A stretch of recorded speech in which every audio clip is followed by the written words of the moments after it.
Vamos em frente. Moisés, como eu disse, sejam bem-vindos ao 12º evento. E outra coincidência, sejam todos bem-vindos ao evento de número 270 que temos realizado ao longo desses 27 anos. Antigamente eu queria entender as coincidências, hoje eu quero apenas, Geraldo, me beneficiar delas, já é o bastante. Vamos lá.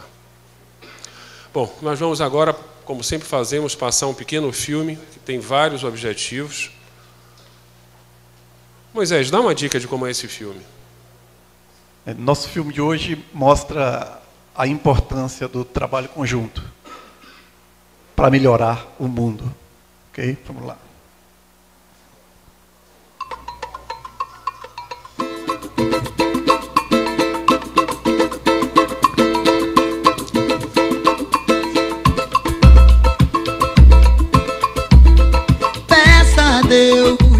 Que os homens encontrem os seus passos perdidos e que os sonhos despertem esses olhos dormidos, que o amor transborde e vivamos em paz. Que os dias terminem com os braços cansados e que a sorte só queira estar ao teu lado, que a dor não me assombre nem me cause desvelo. Peça a Deus. Satchidananda Parabrahma Purushottama Paramatma Shri Bhagavati Samveda Shri Bhagavate Namaha. Oh, oh, oh, oh. Peça a Deus que nos mande do céu muita sabedoria, um amor verdadeiro, que ninguém passe fome, um abraço de irmão, que vivamos em paz. Ei, que terminem as guerras e também a pobreza, encontrar alegrias entre tanta tristeza, que a luz ilumine as almas perdidas e um futuro melhor. Satchidananda Parabrahma Purushottama Paramatma Shri Bhagavati Samveda Shri Bhagavate Namaha. Oh, oh, oh.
Nós aprendemos que quando as pessoas chegam aqui de quase todo horário do dia, os engarrafamentos, as mentes vêm poluídas. O objetivo desses vídeos, que nós nunca falamos, não é, Moisés, né, Jorge? É limpar nossas cabeças, semear, ou melhor, criar o terreno para que as ideias sejam semeadas. Vamos em frente. Esse é o nosso filho mais novo. É o nosso site focado na nossa solução. Está fantástico. E uma das coisas boas desse site, por favor, Moisés, é que nós criamos uma TV e sempre transmitimos os nossos lanchinhos via TV Consiste e também ficam todos gravados para quem queira rever ou ver pela primeira vez depois. Eu tenho que começar com um querido amigo que foi meu professor no primário. Levanta, Ismael. Levanta para as pessoas lhe conhecerem. Ismael, repito,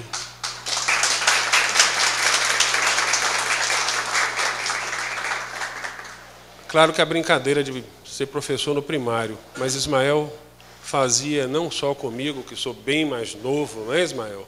É verdade isso, mas com todos um tratamento igual, naquela época em que ser mais velho era olhar de cima. Ele acolhia. E todo mundo viveu isso e sabe o que eu estou falando.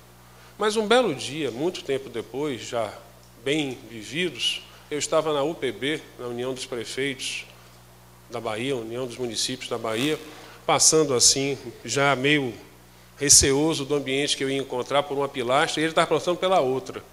Ele aí gritou: Vinícius, você está perdido aqui. Eu digo: estou. Primeiro, ele se lembrar de mim, bem mais velho, e me deu uma aula.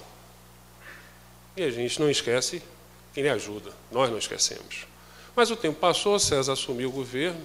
Eu acho que essa, César, talvez você nem se lembre, nós estivemos 3 vezes juntos. César no governo, Ismael me convidou, eu fui visitá-lo, e aí conheci Ieda. Eu tenho uma sensibilidade muito apurada, eu sei disso. E percebi alguma coisa no ar. Olha o que deu. Essa é a versão baiana de Bill Clinton e Mônica Lewinsky que deu certo. Tá boa assim?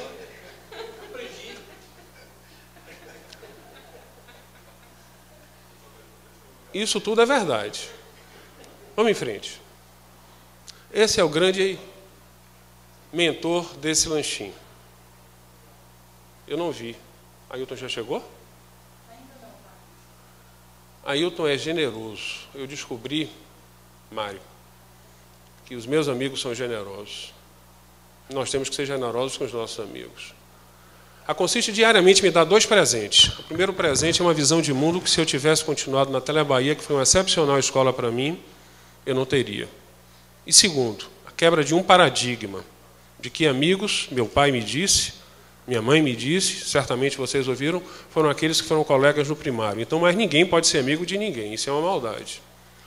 Eu conheci Ailton por um lanchinho, um ex-secretário de planejamento, me parece também 2 vezes secretário de educação, Edilson Souto Freire, me ligou e falou assim: Marcos, o que você acha de fazer um lanchinho sobre a caminhada de Santiago de Compostela? Eu disse: ótimo. E ele veio junto. Carismático, você sabe disso, César. Personalidade fortíssima. Fiquei impressionado. Nos encontramos depois, por acaso, numa festa, e naquele momento nós precisávamos de algo que nós precisamos diuturnamente, de um psiquiatra. E o convidamos, e ele nos ajudou muito. Essa é a marca de uma das nossas soluções. E ele nos ajudou nisso, em cunhar. Eu o convidei e depois de muitas horas saiu o slogan desse produto, que eu adoro. Estamos aqui para ser feliz. Se você gosta do que você faz, e se você faz o que gosta, não tem hora para trabalhar. Não podemos esquecer quem nos ajuda. Toda palavra tem um lanchinho. Ou melhor, todo lanchinho tem uma palavra. Às vezes ela brota, às vezes dá trabalho. Essa surgiu quase que no apagar das luzes. Mas ela nunca falta. A palavra de lanchinho é essa, certamente. Temos que olhar lá na frente, temos que olhar em Brasília, porque nós estamos vivendo talvez o momento mais importante da história desse país. mas também temos que olhar para nós mesmos para fazer com que o nosso comportamento seja sempre forte. Se tivesse outra palavra para cá, é indignação com a indignação. Eu já não aguento mais ver as pessoas reclamarem. E a pergunta, o que é que você está fazendo? E ninguém está fazendo nada. Isso é para incomodar e para lembrar diuturnamente. Antes de eu passar para César, no processo de enviar os convites, e enviamos bastante, e é muito bom tê-los aqui, não só principalmente pela qualidade das pessoas. Presidentes, vice-presidentes, superintendentes, diretores, gerentes, líderes. César, tem um índice que eu tenho certeza que a área pública, a área política, tem pavor. Depois eu descobri que todos temos.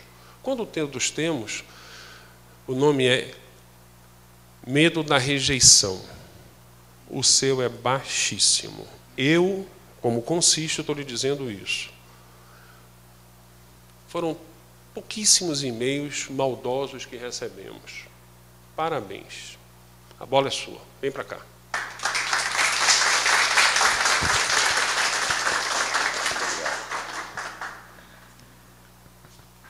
Meu boa tarde a todos vocês. Desde já, muito obrigado pela presença. Significa o que Marcos disse, a aceitação do convite para me ouvir nessa tarde. Quero lhe agradecer, Marco Vinícius, e ao mesmo tempo lhe parabenizar pelo trabalho, né, que você faz aqui pela Consiste, e faz pela Bahia, e faz por todos nós. Para mim é gratificante estar aqui, só estou sentindo pela falta de Ailton, porque Ailton foi o condutor do convite. E, lamentavelmente, eu não sei, parece que ele estava no interior, foi à fazenda, deve ter tido algum imprevisto, e ele não veio. Então, muito obrigado pelo convite, obrigado pela presença. Eu espero que a minha palestra aqui possa ser mais uma conversa entre amigos, porque eu vejo uma plateia aqui, pessoas que eu conheço de muitos e muitos anos, né? E tem pessoas que você homenageou aqui, que realmente me são caras, né? Eu acho que as pessoas têm que ter, todas têm suas virtudes e seus defeitos, mas entre as virtudes tem a questão da lealdade, da amizade. E ao longo desses anos, a amizade de Eda, de Ismael comigo, é uma amizade muito forte. E eu agradeço a eles aqui, pessoalmente, de viva voz, essa amizade. E a Ieda está há quanto tempo, Ieda, que nós estamos juntos? 16 anos. Ismael? Com certeza do século passado. Mas não é o século XIX, não. É o século XX, que passou outro dia. Então, eu agradeço essa homenagem. A Ailton da mesma forma. Mas são pessoas aqui, muitas amigas, conhecidas, uns mais recentemente, outros não, e que eu não conheço, eu quero dizer o prazer de conhecê-los. Eu perguntava a Marcos como conduzir essa palestra, se era uma palestra técnica ou não. Ele disse, olha, fica à vontade, né? Cada um escolhe como conduzir a sua palestra. Pode começar talvez falando um pouco de você e depois dar alguns dados sobre visão de futuro, principalmente com relação à Bahia, e com relação à experiência que a vida me propôs. A vida de cada um realmente é uma incógnita, é um destino. Você não sabe. Eu nasci no interior, nasci em Salvador por uma questão de acidente. Eu nasci em 48, né, e naquele período minha mãe teve o segundo parto cesariano. Eu tenho um irmão só, mais velho, e nasceu em Jequié.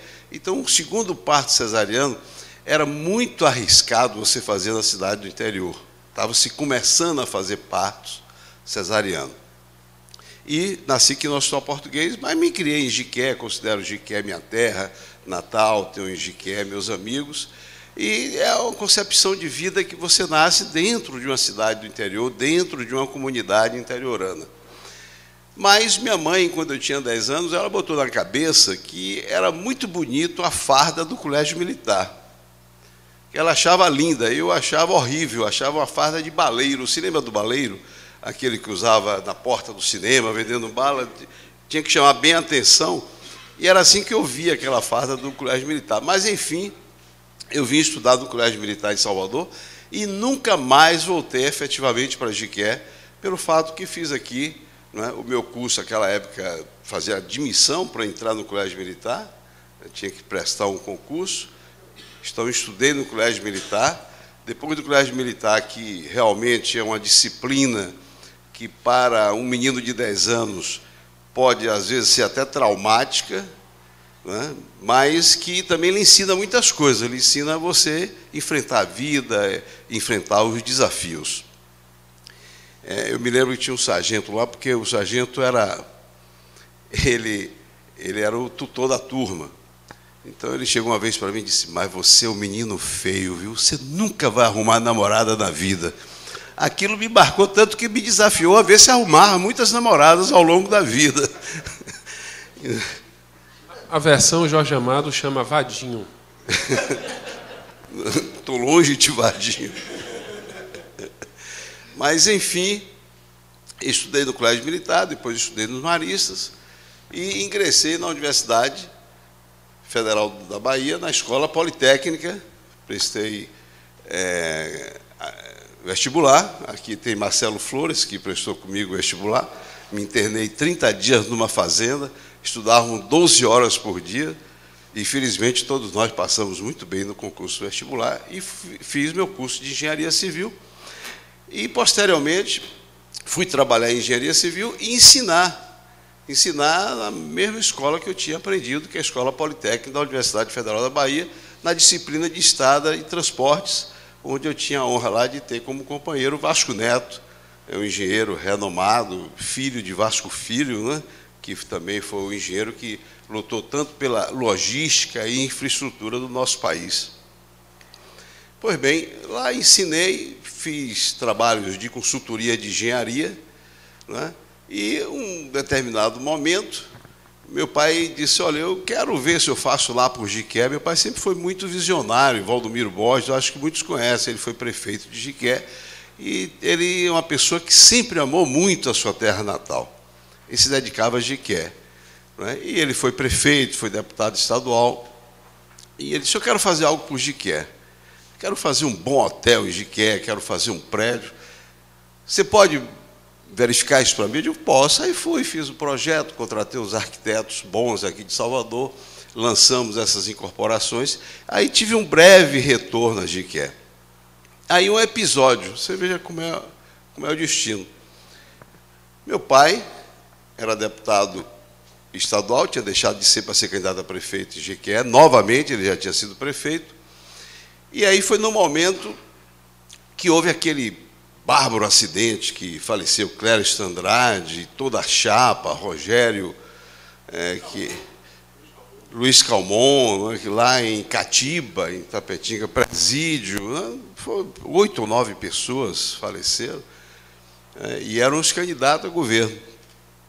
E meu pai foi convidado, na época, para ser o vice-governador da chapa que se montou posteriormente ao acidente.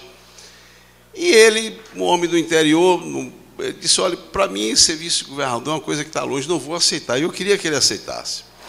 Resultado, ele não aceitou, ficou para ser candidato a prefeito, perdeu a eleição em Jiqué, mas a partir daí disse: eu vou pegar essa bandeira aqui, eu não vou deixar cair essa bandeira que nós temos aqui em Jiqué.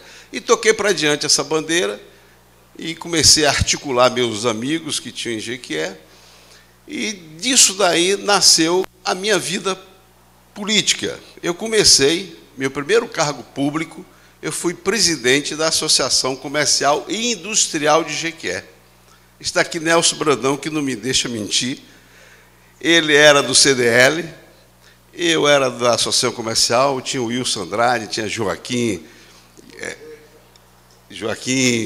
Fonseca, e começamos a viajar esse interior. Eu, quando estudei engenharia, estagiei na Ponte Rio-Niterói e resolvi que ia ser piloto. E fui piloto, fiz curso de pilotagem, comprei um aviãozinho pequeno do monomotor, e eles tinham coragem de andar comigo. E a gente corria esse interior todo nesse monomotor, eu pilotando. Muito bem. Aí foi através da Associação Comercial e Industrial que eu comecei a fazer uma visão de que você não tem na vida que olhar só para dentro de si ou para seus interesses pessoais, mas pode olhar também e deve olhar ao seu redor e à comunidade. A partir daí, houve a oportunidade de eu vir ser presidente da Junta Comercial do Estado da Bahia, que assumi lá na Associação Comercial da Bahia. Está ali Aurélio Pires, que era, na época, um dos vogais da Junta Comercial. E se falava naquele tempo em informática, então a gente começou a informatizar toda a Junta Comercial. Contratamos uma empresa federal, porque podia se fazer dispensa de licitação para fazer informatização. Eu não sei mais como era o nome de uma empresa grande, federal, porque naquela época, Serpro, exatamente, o Serpro. E as coisas foram acontecendo politicamente. O secretário era Álvaro Cunha, alguns talvez aqui conheçam, né? Estava em Odebrecht, hoje era do Conselho de Administração, mas ele tem sua empresa lá em São Paulo, a Valora. E Álvaro tinha sido contemporâneo do Colégio Militar, me chamou para ser chefe de gabinete. Eu deixei a junta, fui ser chefe de gabinete da Indústria e Comércio. O governo era de João Duval, naquele período, se eu não me engano, de 82 a 86. Né? Pois bem, fui para lá, e aí Álvaro Cunha disse assim: olha, eu tenho que ajudar uns amigos aqui na política. Eu acho que você tem um handicap de ter um pai político, e eu vou ajudar. Eu quero ajudar aqui alguns amigos. Eu vou ajudar Valdec Ornelas, eu vou ajudar Manuel Castro, que era candidato, ambos a deputado federal, e eu vou lhe ajudar. Você sai candidato a estadual. Eu digo, bom, eu tenho que passar por uns crivos aí para ver se sai ou não. Fui consultar meu pai, minha família, né? Fui consultar as lideranças políticas, e como eu obtive o ok de todos, eu me lancei candidato a deputado estadual e me elegi em 1986, deputado estadual, num período que o Plano Cruzado elegeu 26 governadores do PMDB e apenas um do PFL, que foi no estado de Sergipe. Não foi Albrando Franco, não. Também não foi João Alves, não. Não foi João Alves, não. Hoje ele é senador. Eu me lembro já o nome dele. Né? Hein? Valadares. Antônio Carlos Valadares. E eu fiz oposição ao governo Valdir Pires. Fiz oposição por quê? Primeiro porque eu estava no partido contrário, mas porque também naquela época dizia o seguinte: estava tudo errado na Bahia. Tudo tinha que ser construído. A Bahia vai mudar. Nada se fez na Bahia ao longo desses últimos 40, 50 anos. E eu me lembro que o primeiro discurso que eu fiz na Assembleia foi dizer o seguinte: não é verdade. A Bahia é um estado que evoluiu muito, porque nós estávamos no período em 86, e eu sou de 48, e quando eu vinha a Salvador, meu pai dizia: meu filho, vamos para a Bahia. Espera aí, meu pai, que história é essa? Eu moro na Bahia, eu estou na Bahia. É porque o povo do interior tinha... Obrigado, Maurício. Obrigado. Obrigado, Marcos Vinícius. Melhor Marcos Vinícius, fica mais formal, mais bonito. Então, eu estava dizendo a vocês que era assim que a Bahia era conhecida, porque a Bahia era um estado que praticamente se concentrava em Salvador. E era um estado agrícola, você pode estudar pelo PIB, 60% era atividade primária, na década de 60. Quando você não tinha exportação de cacau, você não pagava a folha do Estado. Então, o Estado da Bahia vivia basicamente da economia agrária e do cacau.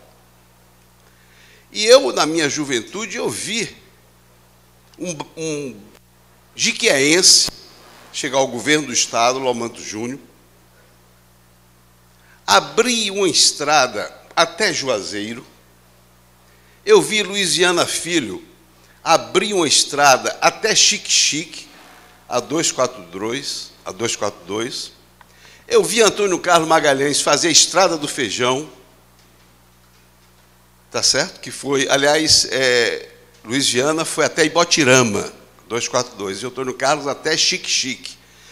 E a Bahia começou a se integrar, a ser um Estado que poderia dizer um Estado unificado, porque esse Estado aqui é do tamanho da França, são 570 mil quilômetros quadrados. E não poderia ficar apenas na cidade da Bahia, que é a cidade de Salvador, que todos nós amamos, e que lamentamos a situação que ela está. Mas, com isso, eu quero dizer que se fez muito. Você não pode nunca jogar pedra no passado e dizer que nada foi feito, que você é que traz a luz e que vai realizar tudo. Você sempre faz em cima de uma base existente. Todos nós estamos passando aqui, somos temporários, não vamos ficar a vida inteira, não é? Todos têm seus horizontes, mas com certeza todos vão deixar uma marca, seja familiar, seja profissional, seja da sua atividade empresarial, todo mundo constrói. Então, eu desconfio muito desses políticos que dizem assim, está tudo errado, foi sempre feito tudo errado. Não, vamos modificar.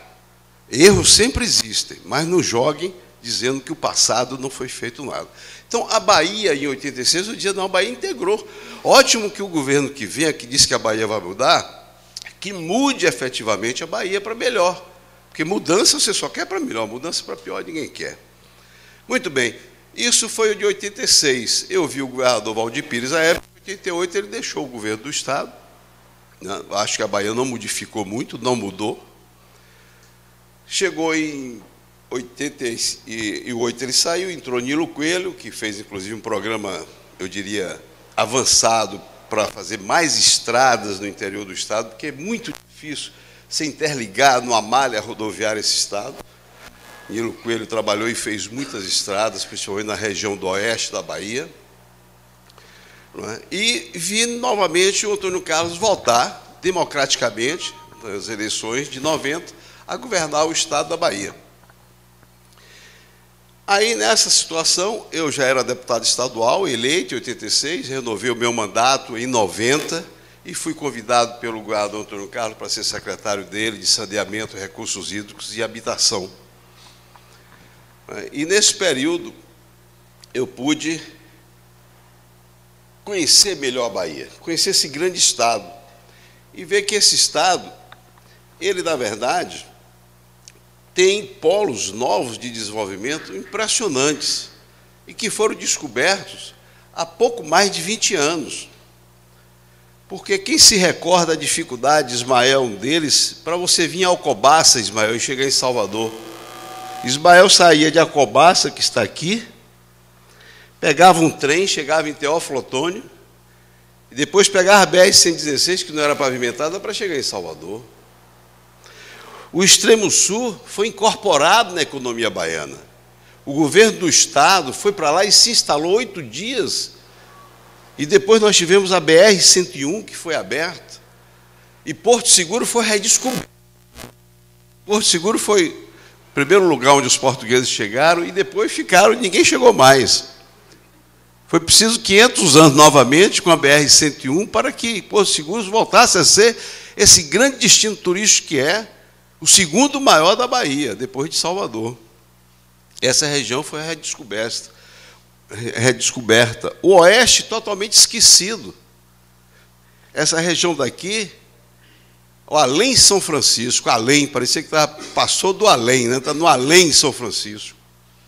Pois o além São Francisco passou a ser o oeste da Bahia e hoje, do ponto de vista agropecuário, é a região mais desenvolvida do estado da Bahia. Onde tem a economia agrícola mais desenvolvida está aqui, na cidade que homenageia o meu amigo Luiz Eduardo Magalhães. E que eu emancipei Luiz Eduardo Magalhães, que era distrito, Mimoso do Oeste, distrito de Barreiras. Essa região foi integrada economicamente também. Quem quiser ver uma pujança agrícola, vá a uma feira chamada Bahia Farm Show, que acontece anualmente em Luiz Eduardo Magalhães. Você nem acredita, às vezes, que está no Nordeste ou que está na Bahia, pela pujança que se vê nessa região. A mesma coisa aconteceu com essa região norte, de Juazeiro, desse polo agroindustrial com os projetos de irrigação. E assim a Bahia se integrou e passou a ser a 6ª maior economia do estado da Bahia. Acontece que eu vi o desenvolvimento da Bahia sendo feito sempre através de soluços. A Bahia saiu do estado agrícola, que era dependente do cacau, por conta de, eu diria, 3 inputs que ela houve na economia. O primeiro aconteceu quando o petróleo foi descoberto aqui, e por conta disso a Bahia conseguiu a refinaria Landulfo Alves. E que ainda é a única refinaria de todo o norte e nordeste do Brasil.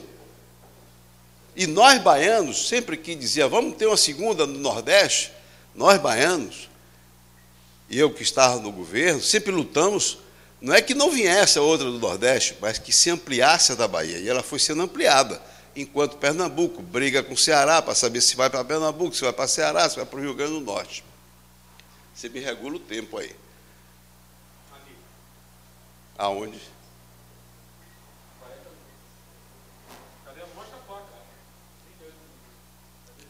Eu ainda tenho, vai me dizendo quanto tempo eu ainda tenho.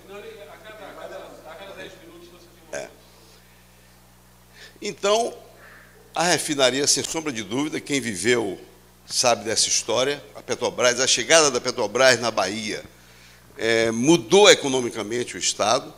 Depois houve, em 1972, a conquista do polo petroquímico, que não foi obra só de um governador, que essas histórias diziam assim, não, fui eu que fiz, foi eu que consegui. Não, essas coisas são conseguidas de forma sequenciada. Não vamos ter esse tipo de orgulho, eu que trouxe, eu que fiz. Eu tenho muito orgulho, no meu governo eu trouxe a Ford, mas ela já foi ampliada agora no governo Jacques Wagner, e vai cada dia crescer mais em outros governos.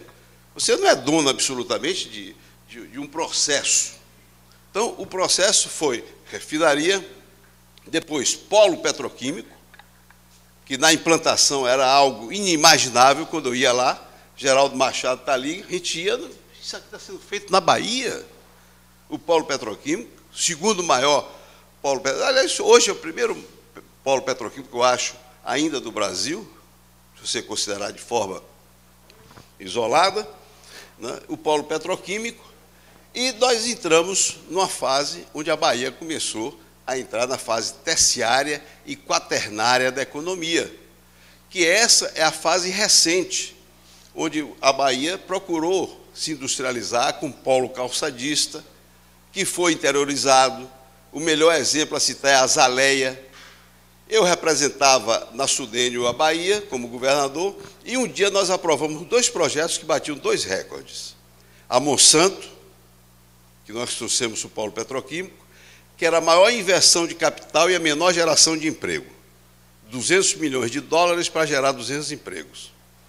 E, ao mesmo tempo, se trazia a Azaleia, que era a menor geração de capital pelo número de empregados. Eram 10 mil empregados para uma inversão de 40 milhões de reais, que está lá em Itapetinga. Pois bem, então, aí houve aquele momento histórico da conquista da Ford, que ainda é a única indústria automobilística de norte e nordeste do país.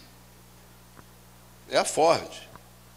Pois bem, mas eu saí um pouco para o econômico, e nessa trajetória do Estado é que eu também me inseri como secretário de saneamento, e como secretário eu tive a oportunidade de verificar que essa grande capital que nós amamos, ela tinha 25% só de coleta e tratamento de esgoto, e aí, através de um programa chamado Bahia Azul, que foi o nome fantasia, mas inicialmente era saneamento ambiental da Bahia de Todos os Santos, hoje Salvador é uma das cidades mais bem saneadas do ponto de vista de coleta.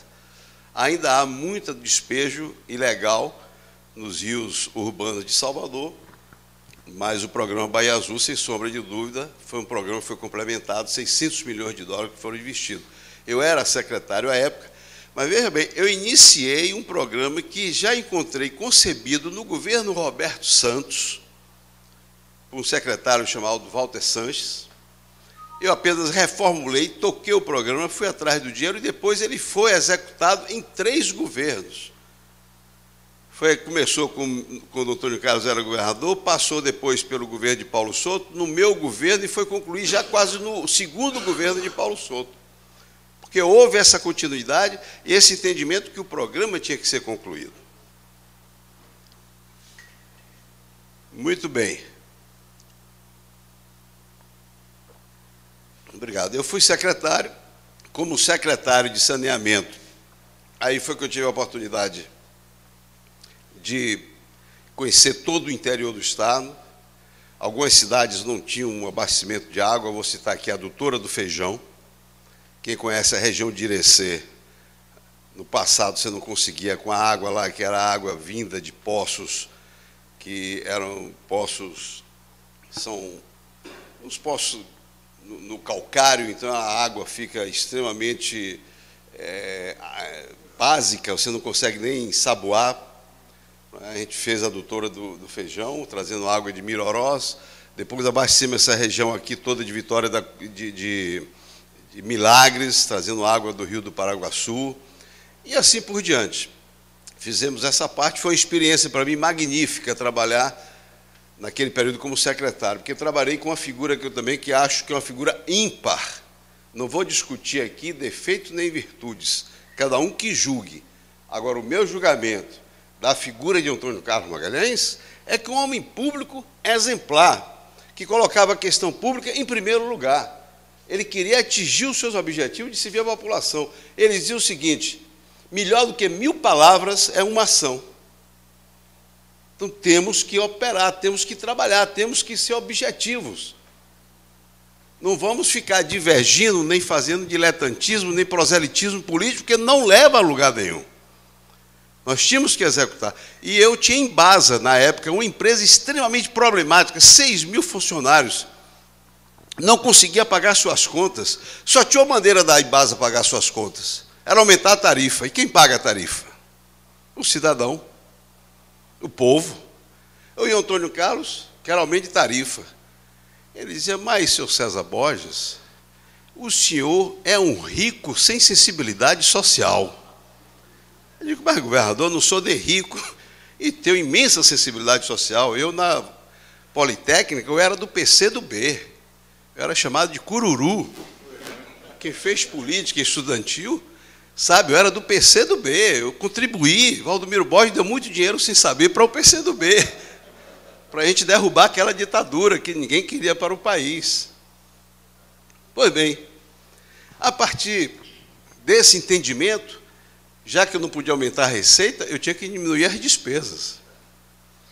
Aí eu enxuguei a empresa e fiz o que pude. Depois conseguimos o financiamento do Banco Mundial. A Embasa hoje é uma empresa que só não vai para a Bolsa de Valores, como está indo a do Rio de Janeiro, já foi a de São Paulo, já foi a de Minas Gerais, talvez por uma razão política, mas ela tem todas as condições econômicas de ser feito um IPO para que suas ações possam ir à Bolsa de Valores, captar recursos do mercado de capital e que alivie o Tesouro. Para quê? Para que o Tesouro tenha recursos para aplicar mais em saúde, em educação, onde o setor privado não, normalmente, tem interesse de aplicação. Então, aprendi muito com o Antônio Carlos Magalhães. De lá, fui o vice-governador do Estado, coordenamos alguns programas, entre eles o programa de... Faltam ou eu já tenho? Um programa de desestatização, quando nós vendemos a distribuidora de energia elétrica, a Coelba, por $1 bilhão e 700 milhões de dólares. Foi um programa de sucesso, e está aí a Coelba gerando emprego, gerando renda e melhorando seus serviços, não precisava estar na mão do Estado. Também coordenei um programa Sertão Forte. E, realmente, quem eu conhecia, vamos dizer assim, no chamado grupo de Antônio Carlos Magalhães, e era meu amigo pessoal, porque eram muito próximos à minha geração, era Luiz Eduardo Magalhães. Então, a minha caminhada, eu não sentia que faria com o Antônio Carlos, mas que faria com o Luiz Eduardo. Que eu via dele condições, realmente, de ser não só governador da Bahia, mas também, amanhã, até presidente da República. Porque era um jovem competente, era diplomata, era negociador, era cumpridor de palavra e tinha, acima de tudo, ideologia. muita ideologia do que ele desejava. Ele tinha princípios muito firmes. Pois bem, assumiu o governo, substituindo Paulo Souto, para fazer a eleição de Luiz Eduardo Magalhães. E em 18 dias, depois de ter assumido o governo, assumiu no dia 3 de abril de 1998, no dia 21 de abril, ele morre, 43 anos. Quem podia imaginar? Morto Luiz Eduardo, precisava se lançar um candidato. Aí é aquela história do destino. Às vezes você tem que estar no lugar certo, na hora certa. Diz Maquiavel que para você ter seu sucesso, precisa de duas coisas. Virtude, que é o talento, e fortune, que é a sorte. Muitas vezes você tem uma, mas não tem na outra, não acontece. Então, quando você junta as duas, as coisas acontecem. Uma, nós controlamos, que é o talento. Quando eu falo talento, não é você ser um virtuoso na música, não. O talento não é apenas isso. O talento você se aplica, você estuda, você se dedica, você cria o seu talento. É a força de cada um de demonstrar o seu talento, que depende da motivação de cada um. Fazendo um breve parênteses, eu hoje faço MBA em administração de empresa, com especialidade em gestão, na Fundação Getúlio Vargas. Sou o aluno, sem sombra de dúvida, mais velho, disparado da turma, 63 anos. E já dei matemática financeira, estratégia de empresas, fundamento de marketing, e estou agora dando contabilidade financeira, estou dando gestão de pessoas. Segundo um amigo meu que está aqui, Eduardo Santana, ele disse que eu já sabia que ia para o Banco do Brasil, que por isso que eu estava fazendo esse MBA. E não é verdade. Eu simplesmente, como tenho muitos filhos administradores de empresa, eu tenho 6 filhos, e desses 6, 4 já são, 3 são formados com administração de empresa, com MBA nos Estados Unidos, um quarto está estudando administração de empresa aqui na FACS.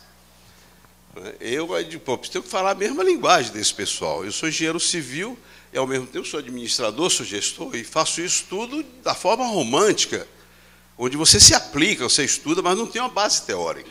Eu fui atrás da base teórica. Para chegar onde eu estou dizendo agora, gestão de pessoas. A primeira coisa que você aprende de gestão é o que é, Marco Vinícius? O que é que precisa as pessoas ter? Motivação. Motivação. O que é motivação? Motivação é uma força, é uma energia que vem dentro de você e que lhe leva a executar as ações. Então, se você está motivado, você vence, você avança. Então, precisa motivação. É essa motivação que me leva hoje, por exemplo, a fazer esse MBA. E essa motivação é que me colocou com o talento, eventualmente, que eu tinha, né, maior ou menor, e a fortuna de estar naquela hora, fortuna entre aspas, né, porque eu nunca desejaria chegar ao governo nessa situação da morte do meu amigo Luiz Eduardo. Mas foi o que aconteceu, eu cheguei ao governo e governei a Bahia por 4 anos. E foi um período também rico de aprendizado. Eu tive a oportunidade de vivenciar um momento histórico, aliás, 2. O primeiro, a passagem do século, o ano 2000, que não sei se vocês se recordam, eu tinha um programa não, uma mídia a nível nacional que dizia: Bahia, o Brasil nasceu aqui. Não falava de governo do Estado, mas destacava apenas a nossa terra, a Bahia. Em segundo, foi a conquista da Ford, que eu vi o governo Paulo Souto lutar muito para trazer a indústria automobilística para a Bahia, que seria a Ásia Motors, não se viabilizou. E, de uma hora para outra, apareceu uma oportunidade, vou contar aqui muito rapidamente, que havia um projeto, aliás, 2 projetos, no Rio Grande do Sul, da GM e da Ford, para instalar lá, dentro do regime automotivo que foi aberto, uma indústria automobilística, cada uma dessas duas montadoras. Pois bem, quando houve a mudança de governo e assumiu lá em lugar de Antônio Brito, que todos conhecem Antônio Brito, aquele repórter que fez a cobertura do falecimento de Tancredo Neves, ele era o repórter principal da Globo naquela época. Muito bem, ele perdeu a eleição e foi eleito Olívio Dutra. Foi eleito Olívio Dutra. E o Olívio Dutra não quis bancar os compromissos que o Antônio Brito tinha feito com a Ford e com a GM para ir para lá. E começaram a renegociar. Aí os marqueteiros do meu governo chegaram para mim e disseram, olha, vamos botar isso aqui na imprensa nacional. Era um anúncio. GM, Ford, venham para a Bahia, aqui se cumpre compromissos. Eu digo, rapaz, isso é agressivo, eu não vou fazer não. Eu vou agredir o meu companheiro lá, governador, não fica bem. Não, faça coisa e tal. Eu digo, olha, faço no seguinte limitação. Vamos botar onde saiu essa manchete. Tinha saído do estado de São Paulo. Aí nós pegamos uma página do estado de São Paulo, reproduzimos a manchete anterior, GM e Ford sairão do Rio Grande do Sul. E botamos a nossa manchete. GM e Ford vinham para a Bahia. Aqui se cumpre compromisso. E não era para atrair GM e Ford. Era para mostrar que a Bahia cumpria seus compromissos. O empresariado que vinha para a Bahia, principalmente do setor calçadista, podia ter confiança que o governo da Bahia, se assinasse um protocolo, esse protocolo seria cumprido. Não ia ser simplesmente um protocolo de faz de conta. Pois bem. Não sei se foi assim, mas numa dessas campanhas publicitárias, o fim era PT, saudações. Não. Isso aí, eu não me lembro desse fato. Eu não me lembro desse fato. Eu me lembro dessa outra parte aqui. Eu sei que com uma semana, imagine aqui os senhores, com uma semana eu recebi uma ligação do presidente da Ford, que tinha tido um entendimento com o deputado Zé Carlos Aleluia, uma primeira conversa, e ele me ligou. Governador, eu estou lhe ligando para saber se esse seu convite é para valer.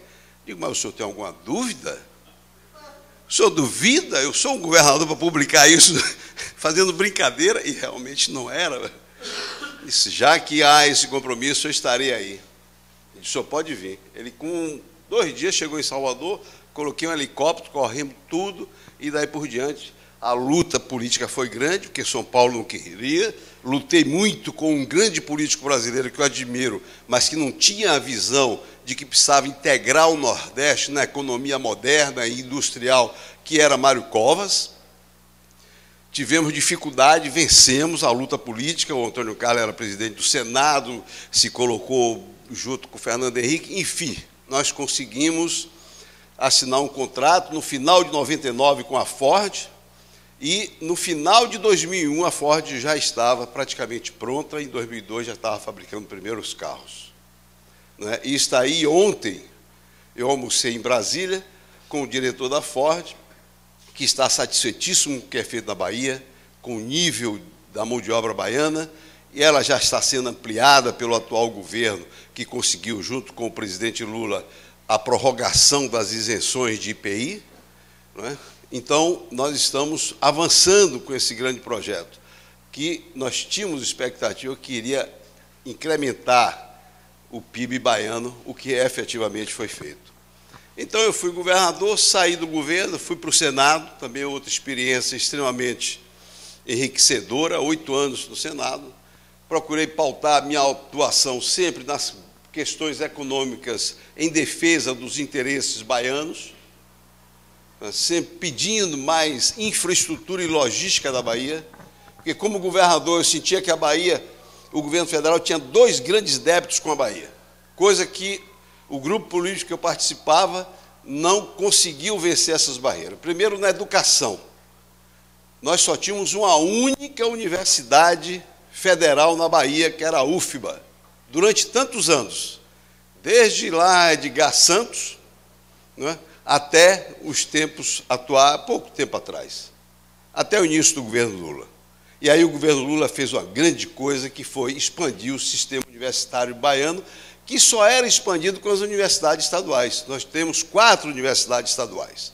Uma em Feira de Santana, uma no eixo Ilhéus-Itabuna, uma em Vitória da Conquista, com campus em Jiquié e em Tapetinga, né? Uma chama-se UFES, em Feira de Santana, o ESB em Vitória da Conquista, o ESC em Feira de Santana. Inclusive, eu tenho muita satisfação, porque eu levei o primeiro curso de medicina para o interior do estado, que foi exatamente lá no eixo da UESC, entre Itabuna e Ilhéus. Né? E temos a Universidade UNEB, que ela é multicampo, está espalhada em todo o interior, nas cidades menores. Mas agora não, agora nós já temos a Universidade Federal do Recôncavo da Bahia, já temos a Universidade Federal do Vale do São Francisco, que está entre Petrolina e Juazeiro, né? E já estamos agora para implantar a Universidade do Oeste também em Barreiras. São universidades federais. Em Camaçari, Itabuna, Ilhéus, Extremo Sul, quer dizer, houve uma expansão, desconcentração do ensino universitário federal da Bahia. A outra questão que eu acho também que nós não conseguimos romper, e também não se rompeu até hoje na logística baiana, é a questão, antiga questão dos portos. Nós somos extremamente deficitários na nossa operação portuária. Se você comparar a Bahia, que é a 6ª economia, com Santa Catarina, que é a 5ª economia, Santa Catarina tem 5 portos operativos melhores do que todos os que tem na Bahia. Como é que desenvolve o Estado sem romper esse gargalo portuário? No Senado, eu procurei ser relator de matérias importantes. Entre elas, eu destaco o Estatuto de Desarmamento. Eu fui relator da regulamentação do saneamento, propus e consegui aprovar algumas leis para melhorar a burocracia. Por exemplo, hoje, o inventário você pode fazer num cartório, você não precisa fazer o inventário judicialmente, basta que não haja menor envolvido e as pessoas estejam de acordo. Eu, inclusive, minha mãe faleceu ano passado, e meu inventário, o inventário de minha mãe, aliás, meu não, espero que demore de ser feito. O inventário de minha mãe foi feito em 4 meses, nós estávamos com a escritura pronta e foi toda feita em cartório. O divórcio, me perdoe aqueles que são muito a favor do casamento, mas o divórcio sempre está no caminho das pessoas. Aí quem não encontrou um dia vai encontrar outro, eu espero que não, mas é hoje muito comum a separação dos casais. Então, hoje você pode fazer o divórcio também em cartório. Então, isso desburocratizou a vida de muitas pessoas. E tem aí um livro que eu vou ofertar aí a vocês, que diz mais ou menos um pouco do meu trabalho, tendo que, foi uma questão aqui que eu acho que é interessante eu contar. Esse é o meu mandato, né, de 2003 a 2001. Não, mas tem outro que é esse aqui. Eu lhe devolvo já. Esse aqui foi no meu primeiro ano de mandato. Foi em 2004. Quando eu fui candidato a prefeito de Salvador. Fui candidato a prefeito e perdi para João Henrique. E o título do livro é O Brasil que César Borges Quer. Aí o Antônio Carlos chegou para mim e disse assim: mas esse César Borges é presunçoso. Candidato a prefeito de Salvador quer ser presidente do Brasil. Que é o Brasil que César Borges quer. Mas é porque os assuntos se referiam mais à política nacional. Mas ele fez isso como blague, como piada. E eu tive essa passagem, foi minha primeira derrota política. E a primeira sempre não será a última, você tem a primeira, vem a segunda. Não pode deixar de ter a primeira. E eu perdi em 2004. Perdi candidato a prefeito, e perdi em 2004 para João Henrique, que prometia fazer muita coisa para o Salvador. E quem tiver um pouco de paciência, procura ver o que era prometido em 2004, o que é que foi feito, e nós estamos em 2012. Então, falar, discurso, carisma, isso até é fácil de fazer. Agora, executar, meus amigos, é muito difícil. Eu fui candidato a prefeito de Salvador e conheci a cidade melhor, porque eu não conhecia muito bem os recantos da cidade. São Marcos, Pernambués, no interior de cada um das comunidades, Calabá, E aí eu via a dificuldade, eu ficava angustiado. Eu lhe dizia que eu acordava, posso dizer aos senhores e senhoras, que eu acordava à noite tendo um terror noturno de ser eleito. Digo, só quem pode me salvar disso é o povo. E terminou salvando porque eu não ganhei e foi eleito João Henrique. Porque governar uma cidade como Salvador é uma atitude que envolve uma responsabilidade muito grande, porque é uma cidade complexa, cresceu de forma desordenada, tem uma população de baixa renda, a própria cidade é uma cidade que não tem uma boa renda tributária, não é? E se não tiver o alinhamento, mas um alinhamento para valer, entre o governo estadual e federal, dificilmente um prefeito ele pode até impor as posturas municipais. Se ele tiver responsabilidade e competência, ele poderá fazer muita coisa, mas dificilmente ele vai conseguir recuperar o passivo que está sendo deixado nessa cidade de Salvador. Precisa do apoio decisivo. Eu fui governador, trabalhava alinhado com o Embaçaí, e olha que esse alinhamento às vezes não é muito fácil, porque cada um pensa de uma forma. Por outro lado, o governador tem a ciência sempre de tudo que ele faz numa cidade como Salvador, não adianta, quem fatura é o prefeito, quem foi o prefeito. Então tem que ter desprendimento que deve fazer, mas o prefeito é quem vai ficar com o bônus da obra. Mas tem que ter esse alinhamento. Se não tiver bons projetos na prateleira, se o governo federal ou estadual não tiver confiança no gestor, porque o governo federal e o estadual trabalham com confiança no gestor. Eu fui governador, tinha confiança em prefeitos. Tinha prefeitos que faziam maravilhas com a ajuda que o Estado dava, e tem outros que não faziam nada. Aí os outros vinham, claro, se queixar, o fulano está sendo beneficiado, o senhor só faz por ele, não faz por outro.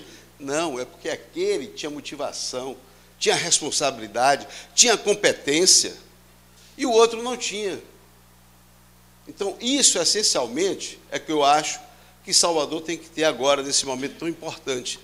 Escolher alguém que possa ter essas qualidades, mas que tenha este tipo de apoio, porque senão dificilmente nós vamos resgatar. Eu costumo dizer o seguinte, o mau gestor, ele não faz apenas um mal ao seu povo no seu período de governo. Ele deixa um rastro ruim, um passivo, um débito, que fica para que o futuro gestor vai tentar recuperar aquilo que está lá atrás perdido. E aí você falou em tempo, time. Perdido uma vez o time, como é que a gente encontra ele de novo? Só mais sorte. Não é? Aquilo que você falou da palavra em latim. O fortune, né? Da fortune. Pois bem, então essa foi minha experiência. E aí veio 2010 e, mais uma vez, eu perdi a eleição. Né? Foi abrir precedente em 2004, terminou acontecendo novamente em 2011, mas a eleição é assim mesmo. E perdi a eleição. Agora eu estou a convite da presidente Dilma, lá na vice-presidência de governo do Banco do Brasil. Uma grande instituição, temos aqui 2 companheiros do Banco do Brasil. A gente vê de longe, mas não imagina que eu digo grande instituição, não pelo porte, porque ela é, pelo porte, a maior entidade de crédito da América Latina, o maior ativo que tem entre bancos da América Latina, R$1 trilhão, não é? Mas tem 120 mil funcionários, mas pela competência, pela qualidade, pela seriedade das pessoas que eu encontrei no Banco do Brasil. E o Banco do Brasil está aí presente na economia da Bahia, fortemente, na economia agrícola, detém mais de 70% do crédito da economia agrícola, tem um market share no mercado creditício de 25% de todo o país, e, sem sombra de dúvida, é um grande braço para a execução das políticas públicas federais. Né? Ele é parceiro do governo federal. E acho que nós vivemos um momento agora ímpar, que há muitos anos eu não via, e que eu cobrava muito quando era senador, a execução desse projeto, que é baixar os spreads e os juros para níveis razoáveis, níveis civilizados, que há muito tempo não se praticava no Brasil. e que agora, por uma determinação da presidenta Dilma, nós estamos avançando para praticar. Quer dizer, a taxa Selic chegará esse ano, a previsão é até 7%, no final do ano, está em 8%, né? Mas está caindo, deve cair 0,5% na próxima reunião do Copom, depois mais 0,5%. Né? Nós estamos aí com juros, às vezes, até negativos em algumas áreas, porque a inflação deve ser de 4,5%. Esse ano a previsão de inflação. E eu não entendia como é que o governo federal não usava a Caixa Econômica e o Banco do Brasil para fazer esse instrumento de baixar o crédito, porque se ele baixa, o setor privado vai ficar alto, está perdendo clientela, então ele vai ter que vir junto. E o banco está fazendo este papel, né, com determinação, atendendo a uma política pública nacional, mas que, com certeza, no momento de crise, onde o Brasil, como disse a presidente Dilma, não é uma ilha, né, e essa crise parece que, espero que ela seja marolinha, mas pode não ser marolinha, né, ela é grave na Europa, muito grave, que essas políticas públicas possam amenizar a crise e fazer voltar a desenvolver o país. A presidente Dilma deve lançar um pacote em breve, reduzindo o custo da energia, que é outro absurdo no Brasil, o custo da nossa energia. Né? Ela vai desonerar mais ainda o setor industrial, para que a indústria volte a crescer, e vai continuar pelo setor da concessão e da privatização. Vou contar um fato para vocês. A primeira concessão de rodovia na Bahia foi feita por mim. A estrada chamada Linha Verde, vocês conhecem. Pessoas hoje, né, que estão aí, não vou citar o nome, mas alguns cargos iam fazer barreiras no pedágio, fazendo protestos. Hoje eu pergunto aos senhores, por onde se sai de Salvador para o interior que não se pague o pedágio? Me diga aí uma saída que não se pague alguma coisa para sair de Salvador. Você sai pelo ferryboat, paga? Pela BR-324, paga? Se você for pela Via Parafuso, paga? Mas como eu fui combatido, de avião não se fala. Então, meus amigos, eu preparei algumas transparências, não sei se dá tempo aqui, rapidamente, vamos ver aqui, porque vamos falar de futuro da Bahia. O Estado tem futuro, o Estado é um Estado que, quando nós conversamos com os companheiros nordestinos, eles dizem, Bahia é o São Paulo do Nordeste. A Bahia avançou, a Bahia é 33% da economia nordestina. Então, a Bahia é isso aqui, quarto estado do país, 14 milhões, 7,4% do Brasil, da população, e 26% da população do Nordeste. Esse território do tamanho da França, que é 36% do Nordeste, que tem uma desvantagem, porque de 564 mil quilômetros quadrados, 360 mil estão no semiárido. E o desenvolvimento no semiárido é penoso, como agora a Bahia está atravessando uma seca muito grande. O sexto PIB do país, e precisamos ter cuidado para Santa Catarina não nos passar, e produz 36% do PIB nordestino. Passe outra aí, por favor.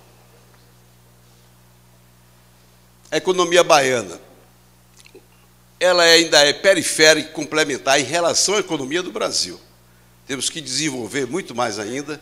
Nossas exportações são de produtos primários básicos, commodities, grãos, né, com exceção do setor automobilístico e metalúrgico, que produz, e de celulose, mas também não deixa de ser uma commodity, a celulose, que está concentrado em extremos e sugado para fora, porque, por exemplo, a celulose foi desenvolvida no extremo sul. Você tem duas grandes empresas, Bahia Sul Celulose e a Veracel. Mas o Espírito Santo suga, inclusive exporta a celulose por lá. Né? E temos pobreza, lamentavelmente, porque a nossa renda per capita ainda é metade da renda per capita do Brasil. Isso é um fator de atraso para o Estado que tem que ser rompido e que, apesar das políticas sociais, do programa do governo federal, do presidente Lula e da presidente Dilma, ainda temos essa deficiência. Isso mostrando apenas as faixas de desenvolvimento, que são periféricas, onde é que estão concentrados, ou região metropolitana com Feira de Santana, onde nós vamos falar aí rapidamente da infraestrutura. Eu acho que é muito interessante se nós tivéssemos um bom aeroporto em Feira de Santana, com um sistema rápido de transporte, a semelhança de que há Viracopos com relação a São Paulo, de carga e alternativa para Salvador, e você pudesse prever, e eu acho que há um projeto do governo federal de fazer uma ligação de trem rápida das cidades metropolitanas para as cidades interioranas próximas, como é João Pessoa, Campina Grande, Recife, Caruaru e Salvador, Feira de Santana. Outra, por favor. São os grandes eixos, e aqui nós passamos por um problema que a Bahia tem que se jogar de corpo e alma para conseguir do governo federal. Primeiro, a duplicação total desse grande eixo que é a BR-116. Está sendo duplicada de Feira de Santana até o Rio Paraguaçu, mais ou menos aqui. Ela tem que ser duplicada até aqui. É a grande via comercial do Brasil, não digo nem da Bahia, porque ela serve para ligar todo o Sudeste até o Nordeste, e passa pela Bahia. E a outra, a BR-101, ela está sendo duplicada até aqui e até aqui. E fica esse trecho aqui de mais de 1.000 quilômetros da Bahia sem duplicar, por quê? Inaceitável. Eu acho que todas as suas políticas têm que lutar para que esse trecho seja totalmente duplicado do estado da Bahia. Aí são as outras vias que já, eu digo, que fizeram a integração do estado. Outra, por favor. O PIB, veja como era o PIB, 40% do setor primário, 12% secundário, terciário. Isso quando? Em 60. 50 anos depois, quanto é a agricultura? 8,6% do PIB baiano. Setor industrial, 32%. E o setor comercial, 59%. Quer dizer, é uma economia moderna. Uma economia moderna. Outro, por favor. Os produtos de exportação, que nós representamos metade das exportações no Nordeste, químico e petroquímicos, o polo petroquímico, papel e celulose, petróleo e derivados pela refinaria, né? E aqui começam outros menores, setor automotivo, metalúrgico, soja, mas estamos aqui concentrados. Outro, por favor. Os territórios de identidade. Você ainda vê uma concentração muito grande. Se você pegar a região metropolitana de Salvador, né, somar com o recôncavo, você vai chegar a mais de 50% da economia do estado. 40% está na região metropolitana de Salvador e mais 10% no recôncavo, que eu considero também região metropolitana de Salvador. Então, você tem 50% da economia ainda localizada aqui. Mais ou menos o produto interno em função das cidades. Camaçari, Feira de Santana, Vitória da Conquista, Simões Filho, Lauro de Freitas. Lamento que Jiqué não esteja nessa relação. Então, é possível um novo ciclo de crescimento? Existem grandes investimentos previstos para a Bahia, capazes de alterar a estrutura do atual padrão de desenvolvimento. A resposta é positiva, principalmente com o programa, o PAC, o programa do governo federal, da presidente Dilma, e o que precisa ser superado. Precisamos basicamente disso aqui. Aí, a parte rodoviária, fundamental. Duplicar a BR-101, duplicar a BR-116. Fazer a 235, que liga Juazeiro até o porto de Aracaju, é importante. Fazer a 135, que rasga o oeste da Bahia de cima a baixo, que vem desde Barreira, São Desidério, Correntina, Cocos, Coribe, vai lá embaixo. A 030, que vai ligar também Carinhanha. Isso está aqui, eu não sei quem... São projetadas. Essa via aqui, para abrir essa área do oeste. A 135 é essa. Vem para cá, a 020... Quer dizer, nós temos projetos muito importantes na Bahia. Então, todas as forças políticas, aí não estou falando de partido, todos têm que se unir para que essa infraestrutura chegue para a Bahia. Os nossos aeroportos, os portos. Então, basicamente, hoje, eu acho que o grande gargalo da Bahia é infraestrutura e não vai ser feito pelo Estado. Tem que ser feito pelo governo federal. É um débito do governo federal com a Bahia, com um grande Estado que é a Bahia, nós temos que lutar juntos. Há uma baixa integração econômica, mas grandes projetos estão aí. Um deles é a FIOL. Eu sou adepto, sou entusiasta da FIOL, acho que devemos fazer a FIOL. Só que tem 2 anos foi realizado 5% do físico. O mal do Brasil são que as obras federais vivem de soluço orçamentário. Nós temos grandes projetos de irrigação no São Francisco que estão há 20 anos. O projeto Baixio de Irecê, o projeto Salitre, o projeto Baixio de Iuiú, que nunca foi para lugar nenhum. Alguns já foram usados milhões de reais e estão paralisados. O que eu acho pior de uma obra pública é ela ficar paralisada, porque você gastou dinheiro e não teve o retorno social. Então, a Bahia tem todas as chances. Temos vários biomas dentro do próprio Estado que podem ser utilizados para o desenvolvimento do Estado. A próxima, por favor. Eu já estou chegando no final de meu tempo. São as grandes integrações que nós podemos fazer. A BR-135 está aqui. A 122 é esta. Já está com projeto. A 030 ela vem de cá e chega até Maraú. A duplicação da 116, da 101 e a BR-407. Outra, por favor. Não saiu aqui, eu acho que a transparência não saiu. Tem a hidrovia do São Francisco, que é um velho sonho, já foi projetado.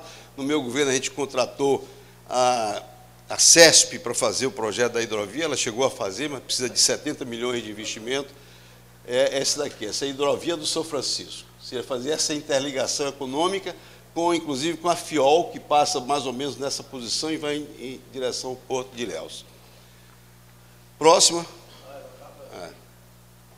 Aí são o setor ferroviário. Por exemplo, não é possível que a ferrovia Centro-Atlântica, que é a nossa única ligação com o Sudeste, e que vem até Juazeiro, fique numa concessão obsoleta com a Vale do Rio Doce, que não tem nenhum interesse de investir.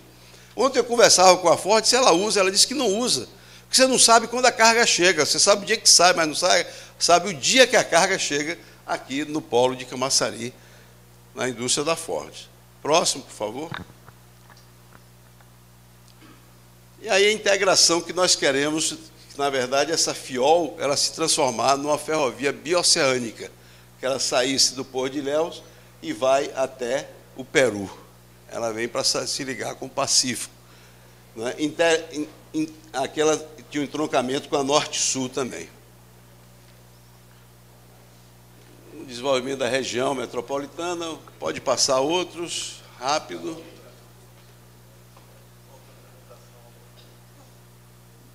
Bom, mas eu ia tocar um pouco no Banco do Brasil, economia brasileira, se alguém tiver aqui um pouco de interesse, alguns dados da economia brasileira. César, fala um pouco sobre o momento de Salvador. Dá algum norte de acordo com a sua experiência? Sobretudo aquilo que diga respeito, não só à responsabilidade do governo, mas da própria sociedade.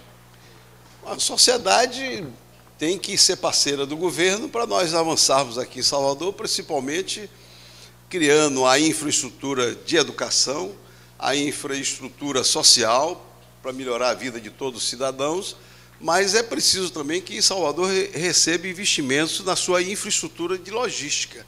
Há muitos anos, olha, eu não conheço uma avenida nova. A última avenida inaugurada aqui foi a Luiz Eduardo Magalhães, foi no meu governo.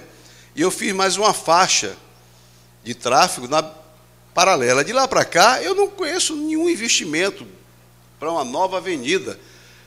Lançou-se um projeto da Linha Viva, projeto da Via Oceânica.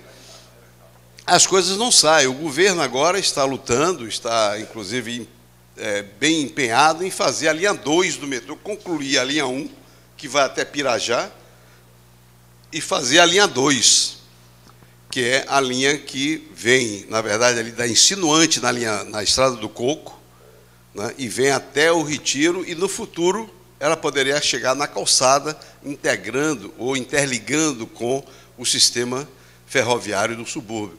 Esse é um grande projeto para Salvador, e quando há um grande projeto, a cidade se motiva, tem benefício para todos. Eu acho que Salvador está faltando pensar grande e conseguir executar. Não, do metrô existe já está, na verdade, avançado. Agora o Estado quer, inclusive, fazer um roadshow internacional para atrair investidores, parceiros. Agora, não há, por exemplo, combinação entre o governo municipal com o estadual. Um puxa para um lado, o outro não consegue. Temos que vencer esse momento. Esse momento é um momento ruim para a Bahia, um momento ruim para Salvador, principalmente para Salvador. Para a Bahia como um todo, não, porque nós temos investimentos altos na Bahia. Mas para Salvador, eu acho que é preciso um novo ânimo. Salvador está sem ânimos, sem motivação, está com muita queixa, como você disse, mas todo mundo esperando quem lidere. E, essencialmente, quem lidera num país como o nosso não é a sociedade ainda, ela não tem força. É o setor político que é eleito para isso. Nós estamos numa sociedade representativa. Dizer que ela é participativa, não é. A democracia é representativa. Então, a responsabilidade é essencialmente daqueles que são eleitos. Agora, se você elege em cima de uma plataforma que é irreal e vai em cima simplesmente do carisma e se elege e depois não tem responsabilidade de executar com o que você assumiu o compromisso, se fosse algumas democracias modernas, você podia afastar o dirigente. Até no Paraguai, que não é tão moderno como o Brasil, se afastou um presidente porque ele não cumpriu o seu programa de governo. Aqui não acontece isso. Você não tem essa possibilidade. Então, o que eu posso lhe dizer de Salvador é isso, e como pessoa que adora essa terra, eu espero que realmente a gente possa acertar, né, a hora da eleição. Só rapidamente aqui, para se alguém tiver interesse em economia brasileira, a resiliência da economia nesse momento difícil, isso inclusive foi preparado pelos economistas do Banco do Brasil, mas nós temos todas as condições no Brasil de continuar desenvolvendo, porque temos leis hoje estáveis que dão os fundamentos e bases de responsabilidade fiscal muito grande, regime de metas para a inflação está sob controle, ficará sobre 4,5%, a taxa de câmbio não vai alterar, ela vai ficar em torno de R$2, ela não vai alterar a taxa de câmbio, um sistema financeiro e mercado extremamente sólido. Enquanto a Espanha está quebrando bancos, o Santander se sustenta no mundo hoje pelo Brasil, porque se o Santander estivesse sustentando pela Espanha, ele estava muito mal. Então, nós temos esses sistemas sólidos que dá condições a confiar que a economia brasileira vai sair dessa crise internacional e vai sair bem. Temos o PAC, que é o investimento, principalmente logística, tem que acelerar. A presidenta Dilma está cobrando, acho que esse programa está atrasado. E temos esses grandes eventos que servem como indutores, como estimuladores para os grandes investimentos. Copa do Mundo e Jogos Olímpicos. Agora, por exemplo, você fala em Copa do Mundo, tem que fazer arena? Tem, mas é só arena? Não, tem a mobilidade urbana. E para fazer mobilidade urbana, tem que ter projetos, tem que ter gestor. Aqui em Salvador, lamentavelmente, não tem nada com relação à mobilidade urbana.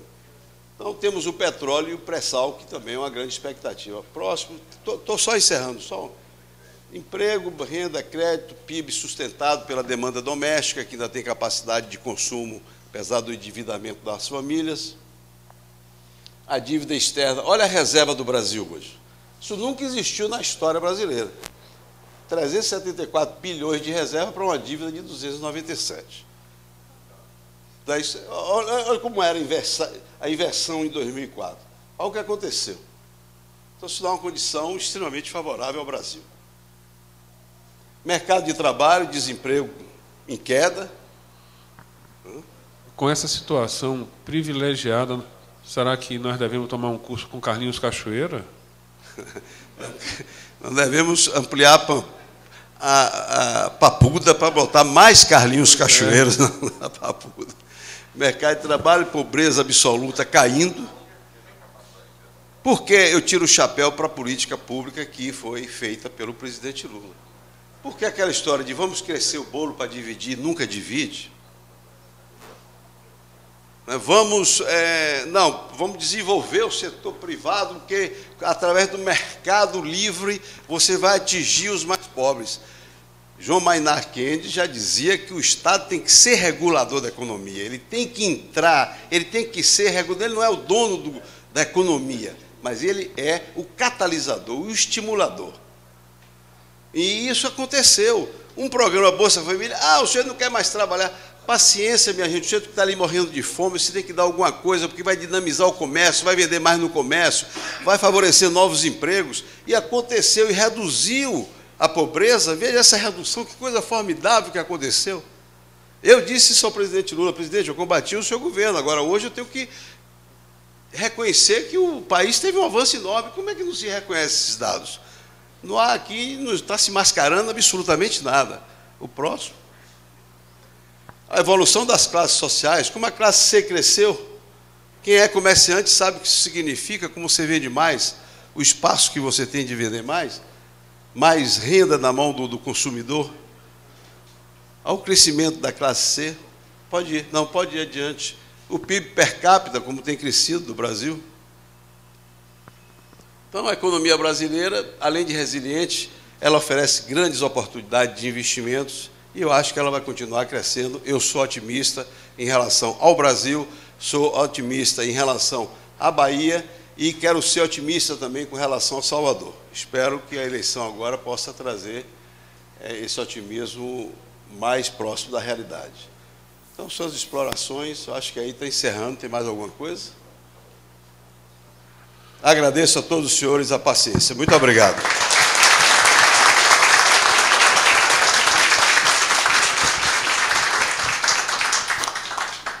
Bom, como sempre nós fazemos, nós vamos abrir para perguntas. E eu vou começar fazendo uma pergunta que não é para César Borges, é para vocês. Vocês lembram qual foi a palavra que eu usei como...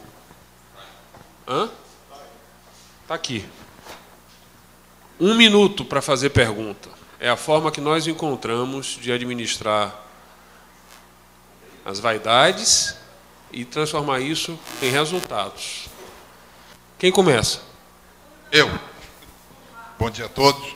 Senador, meu nome é Antônio Candal Garcia, eu sou da empresa da Bahia Turismo Náutico Limitada.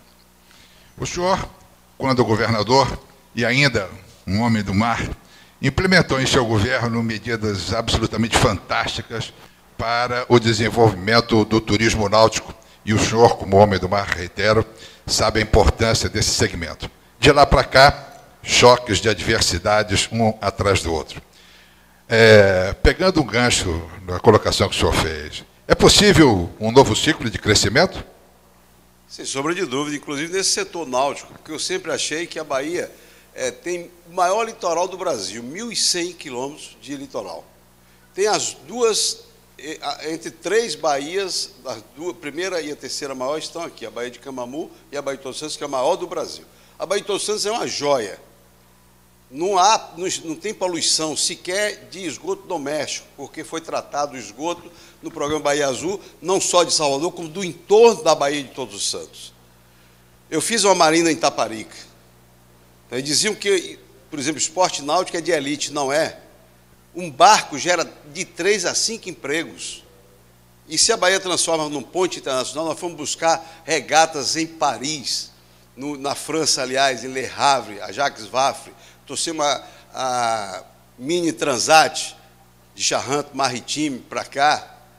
Tudo isso significa você inserir a Bahia no cenário internacional do turismo náutico, que gera milhões de reais. Nós trouxemos para cá uma regata que ia para Cartagena da Colômbia, financiada pelo Café de Colômbia. E ninguém financiou. Eu chamei o Café da Bahia para financiar, não quiseram, a Petrobras não quis, e o governo da Bahia bancou. Hoje ela não vem mais. Mas tem que desenvolver. Eu sou esperançoso que quem governar a Bahia tem que olhar o mar com muito carinho e como fonte de geração de renda e de emprego.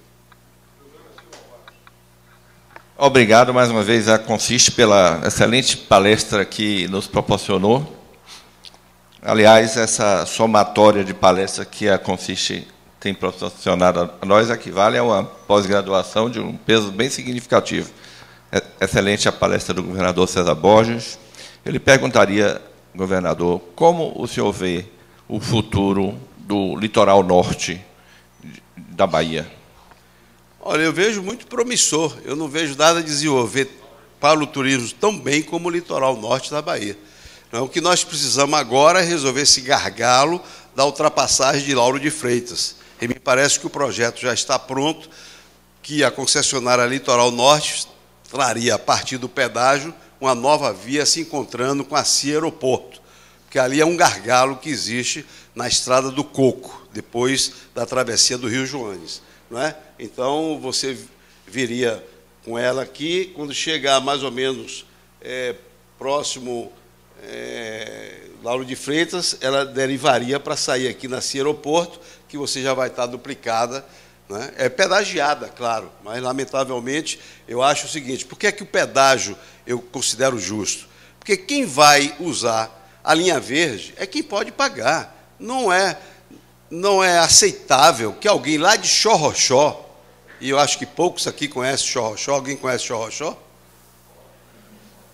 Pois é, um município baiano, que alguém de Xorroxó pague para o sujeito ter uma pista duplicada para ir para a sua casa de 2 ou 3 milhões de reais. É claro que ele paga imposto também, mas aí também é uma questão de princípio usuário-pagador. Se você usa, você paga. Se você não usa, você não paga. Então, através do pedágio, vai melhorar. E eu acho que essa área daqui... Vocês sabem que a Bahia tem... Nós dividimos a Bahia em produtos turísticos em todo o litoral, né? Esse aqui é a Costa do Coqueiro. É um produto turístico específico. Aqui é Bahia de Todos os Santos. Depois você tem abaixo, na região... a Costa do Dendê, depois a Costa do Cacau, depois em Porto Seguro a Costa do Descobrimento e depois a Costa da Baleia, que é a região de Alcobaça, que você tem Abrolhos, né?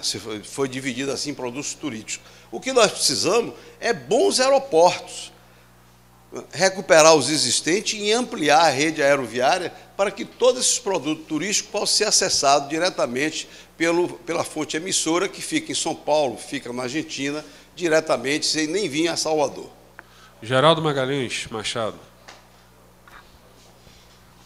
Desculpe, eu pensei que era você. Estava em pé. Governador Luiz Guilherme. Governador, eu cumprimento pela palestra, uma aula valiosa. Eu estou tomando a palavra apenas para ressaltar a necessidade que temos de entender os últimos anos, os últimos 20 anos da política baiana. Eu confesso ao senhor que eu apostava com segurança na vitória do senhor para prefeito da Bahia, ou para prefeito de Salvador, especialmente pela característica pessoal do senhor ter incorporado o mar de Salvador ao resto da cidade. Mas isso não aconteceu. Eu creio que o povo da Bahia precisa ser beneficiado com mais clareza do que efetivamente está acontecendo na Bahia nesses últimos 20 anos, pelo menos. O que ele me permite, nessa colocação, talvez ele responder, Marcos Vinícius, que o que a sociedade pode fazer e que todos podem fazer é a conscientização de que é preciso efetivamente escolher um bom gestor, que tenha credenciamento para ser um bom gestor. Porque a democracia, a falha não é da sociedade.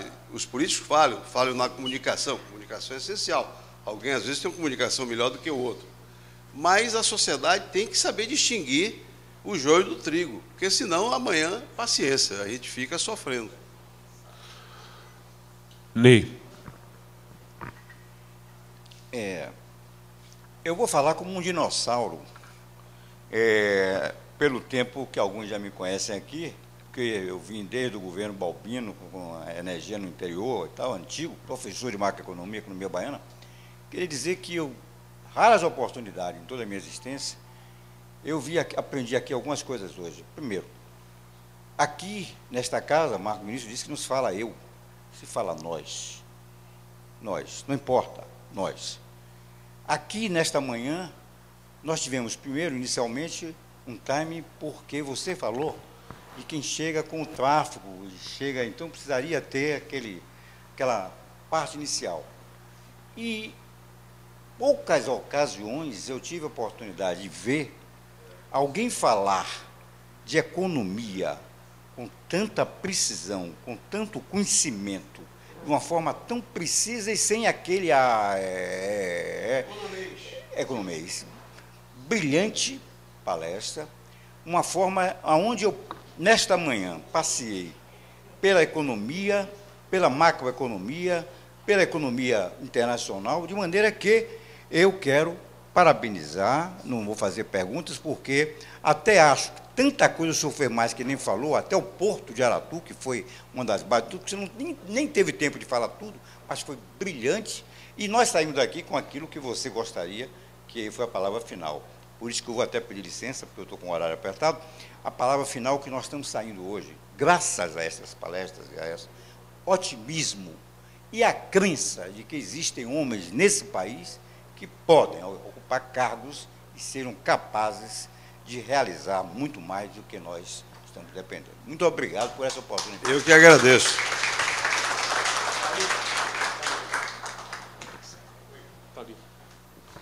Calende, 1 minuto, por favor.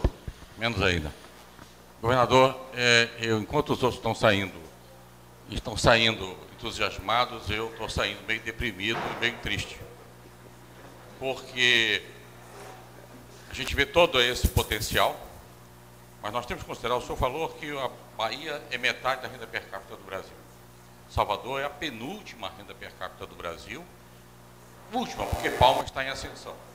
Então, isso espelha a qualidade de um povo que não tem educação em Salvador, que não tem instrução, que tem uma qualidade de educação pública deste jeito, e nós estamos exigindo dele que ele saiba escolher bons gestores. É exatamente isso que me deprime. Alguém colocou uma placa de mão única na saída do aeroporto para dobrar à direita. O turista não está mais vindo para a esquerda. Se chover em Salvador e vocês tiverem um amigo da Europa ou de São Paulo, vocês levam eles aonde? Nós não temos mais nada em cima disso. Temos que reconstruir Salvador. Mas reconstruir com uma parceria de governo estadual, federal, com inteligência, mas eleito por um povo que é a menor renda per capita do Brasil, com uma qualidade de educação decrescente. Nelson Teixeira Brandão. Parabéns à Consiste por nos brindar novamente com a grande palestra. Obrigado. E ao governador César Borges, realmente foi uma brilhante palestra, como disse o Ney, nós aprendemos muitos e muito aqui com você hoje. Mas eu diria o seguinte, fala-se de Salvador, do caos que está Salvador, porque está realmente. Semana passada eu demorei 3 horas para chegar do Costa Azul ao comércio. Então, mas a gente vê o inchaço de Salvador. E a gente precisa, governador, levar para esse interior que já existe os polos industriais, aumentar esses polos industriais, dar mais vida para poder realmente as populações do interior da Bahia se reter nas cidades, criar cidade de porte médio. Como tem em São Paulo, realmente, grande cidade de porte médio, que aqui nós não temos, mas nós temos Feira de Santana e Conquistas e algumas outras, mas a maioria são pequenas cidades, e as grandes cidades carregam as outras todas na questão dos impostos. Eduardo Moraes de Castro. Senador, grato pela sua apresentação, foi enriquecedora para todos nós aqui, foi uma aula. O senhor falou que começou sua vida pública na Associação Comercial de Jiquié. E também o senhor trouxe 3 exemplares de livros aqui para presentear a plateia. Eu, quando estive na Associação Comercial da Bahia, que é a mais antiga entidade de classes do Brasil, das Américas e até da Europa Ibérica, tive uma grande satisfação de poder promover a promoção de 17 livros, que esses 17 livros ficam como um registro para a posteridade, como uma memória para todos nós. E como entusiasta de livros, eu tomei a liberdade de trazer aqui para a sua pessoa um dos livros que foi publicado desses 17, como um registro e um agradecimento pela sua palestra hoje aqui. Muito obrigado, Eduardo.